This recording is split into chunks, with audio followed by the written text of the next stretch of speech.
HSC 27 যে আমরা হতে পারলাম না, এটা নিয়ে আজকে আমি খুব গুরুত্বপূর্ণ কিছু কথা বলবো। তোমাদের জন্য আমি একটা চ্যালেঞ্জ নিয়েছি। চ্যালেঞ্জটা হচ্ছে ওপেন চ্যালেঞ্জ। চ্যালেঞ্জ হচ্ছে যারা আমরা এই যে খারাপ করছি যে কোনো সাবজেক্ট, সাধারণ গণিত হোক, বিজ্ঞানের যে কোনো সাবজেক্ট হোক, সেটার উপর আমি একটা বিশেষ গাইডলাইন তৈরি করি। সেটা হচ্ছে যে যত প্রকার সিকিউ এমসিকিউ সলভ করার পর one shot class CQ MCQ যা আছে সবগুলো আমি একদম সলভ করে দিব। আমার 4 বছরের অভিজ্ঞতা থেকে বলতেছি। সেটা হচ্ছে এই যে আমি চ্যালেঞ্জগুলো অ্যাকসেপ্ট করেছি। এখন অনেকে বলতে পারে এই চ্যালেঞ্জ যে নিয়েছেন এটা কি ফ্রি নাকি হচ্ছে পেইড, এটা তোমাদের কাছে ছেড়ে দিলাম। ওকে, চাইলে তোমরা ফ্রিও করতে পারো, চাইলে কি পেইড দিয়েও করতে পারো। ওকে, একদম সম্পূর্ণ তোমাদের ইচ্ছার উপর এটা আমি পুরোপুরি একদম ছেড়ে দিলাম। তো যে জাস্ট খালি ক্লাসগুলো দেখবা, যদি তোমাদের বোধগম্য হয় তাহলে তোমাকে আমার মেসেজ দিও। এছাড়াও যদি বোধগম্য না হয়, যদি পরামর্শ দরকার হয়, এছাড়াও আমাকে কি তোমরা মেসেজ দিবা। যত প্রকার গাইডলাইন দিয়ে তোমাদের উপরে উঠানো যায়, যত প্রকার সবগুলোকে আমি একদম ফ্রিতে দিয়ে দিব। ওকে, এইচএসসি 27 যে আমরা হতে পারলাম না, এটা নিয়ে আজকে আমি খুব গুরুত্বপূর্ণ কিছু কথা বলবো। এবং তোমরা যারা দেখতেছো ভিডিওটা, তারা অবশ্যই ভিডিওটা পুরোপুরি দেখো। ইনশাল্লাহ তোমাদের একটা মোড় আমি ঘুরিয়ে দিব। ওকে, আচ্ছা, প্রথমে যে কথাগুলো আমি বলতে চাই সেটা হচ্ছে যে হতাশ হও না, ঠিক আছে? এখনো কিন্তু সময় আছে। ওকে, কেন সময় আছে বলতেছি, কারণ আর 6-7 মাস পরেই আমাদের এসএসসি 26-দের পরীক্ষা। তাই তোমাদের কাছে রিকোয়েস্ট থাকবে তোমরা আপাতত কেউ হতাশ হয় না।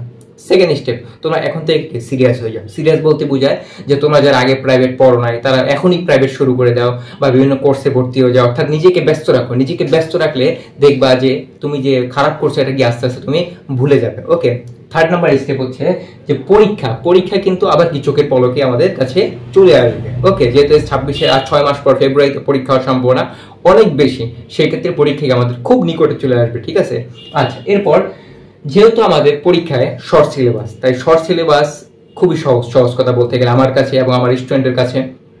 শর্ট সিলেবাস শেষ করা কিন্তু বেশিক্ষণ কি সময় লাগবে না। চাইলে কি 3-4 মাসের ভিতরে আসলে শর্ট সিলেবাসটাকে শেষ করা যায়। শেষ করবা এর জন্য যে জিনিসটা আমাদের সবচেয়ে বেশি দরকার সেটা হচ্ছে সঠিক গাইডলাইন। ওকে, এই জন্য তোমাদের জন্য আমি একটা চ্যালেঞ্জ নিয়েছি। চ্যালেঞ্জটা হচ্ছে ওপেন চ্যালেঞ্জ। চ্যালেঞ্জ হচ্ছে যারা আমরা এই যে খারাপ করছি যে কোনো সাবজেক্ট, সাধারণ গণিত হোক, বিজ্ঞানের যে কোনো সাবজেক্ট হোক, সেটার উপর আমি একটা বিশেষ গাইডলাইন তৈরি করি। সেটা হচ্ছে যে যত প্রকার সিকিউ এমসিকিউ সলভ করার পর one shot class CQ MCQ যা আছে সবগুলো আমি একদম সলভ করে দিব, যেন তোমরা আর কোনো হতাশ হতে না হয়। অর্থাৎ সামনে যে পরীক্ষাটা আছে তোমরা কনফিডেন্ট নিয়ে পরীক্ষার উপস্থিত থাকবে, এরকম একটা প্রস্তুতি তোমাদেরকে আমি দিয়ে দেবো। এটা হচ্ছে আমার এবারকার একটা চ্যালেঞ্জ, আগে যেটা আমি করি নাই। ওকে, এটাকে চ্যালেঞ্জ দিতে চাই, চ্যালেঞ্জ হিসেবে নিতে চাই তোমাদেরকে ভালো করার জন্য।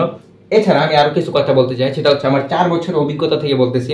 সেটা হচ্ছে এই যে আমি চ্যালেঞ্জগুলো অ্যাকসেপ্ট করেছি। এখন অনেকে বলতে পারে এই চ্যালেঞ্জ যে নিয়েছেন এটা কি ফ্রি নাকি হচ্ছে পেইড, এটা তোমাদের কাছে ছেড়ে দিলাম। ওকে, চাইলে তোমরা ফ্রিও করতে পারো, চাইলে কি পেইড দিয়েও করতে পারো। ওকে, একদম সম্পূর্ণ তোমাদের ইচ্ছার উপর এটা আমি পুরোপুরি একদম ছেড়ে দিলাম।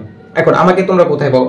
এটা হচ্ছে আমার হোয়াটসঅ্যাপ নাম্বার, ইমো, টেলিগ্রাম। অর্থাৎ এই নাম্বারে এই 3টা জায়গায় কি তুমি আমাকে পাবে। এছাড়া এটা আমার স্পেশালি আমাদের ফোন নাম্বার আসলে, তো এই ফোন নাম্বারে দিলেও কি তুমি কি আমাকে সহজেই পেয়ে যাবে। এই এখন যারা যাচাই করতে চাও বা আমি কিরকম পড়াই বা আমার কাছে পড়লে তোমরা একটা গাইডলাইন হবে কিনা, এইটার উপর ডিপেন্ড করে আমি আমার একটা ইউটিউব চ্যানেল আছে, ফেসবুক পেজও আছে, সেটা হচ্ছে স্টাডি উইথ আদর। ওকে, এটাতে তুমি যাবার পর দেখবা তোমার ক্লাসগুলা, এই যে আমি ফ্রি ক্লাস দিতেছি 11 অধ্যায় 9 অধ্যায় অটোমেটিক ফ্রি ক্লাসগুলো দিতেছি। তোমরা একটু জাস্ট খালি ক্লাসগুলো দেখবা। যদি তোমাদের বোধগম্য হয় তাহলে তোমাকে আমার মেসেজ দিও। এছাড়াও যদি বোধগম্য না হয়, যদি পরামর্শ দরকার হয়, এছাড়াও আমাকে কি তোমরা মেসেজ দিবা। যত প্রকার গাইডলাইন দিয়ে তোমাদের উপরে উঠানো যায়, যত প্রকার সবগুলোকে আমি একদম ফ্রিতে দিয়ে দিব। ওকে, তাই হতাশ হবা না, সময় এখনো বাকি আছে। তুমি বেঁচে আসো। ফেল করা মানে জীবনের সবকিছু শেষ হওয়া না। ফেল করা মানে কিছু শিক্ষা গ্রহণ করা, নতুন কিছু তৈরি করা, ওকে, নতুন কিছু গঠন করা। তো দেখা হবে ক্লাসে। সবাই ভালো থাকবে। আল্লাহ হাফেজ।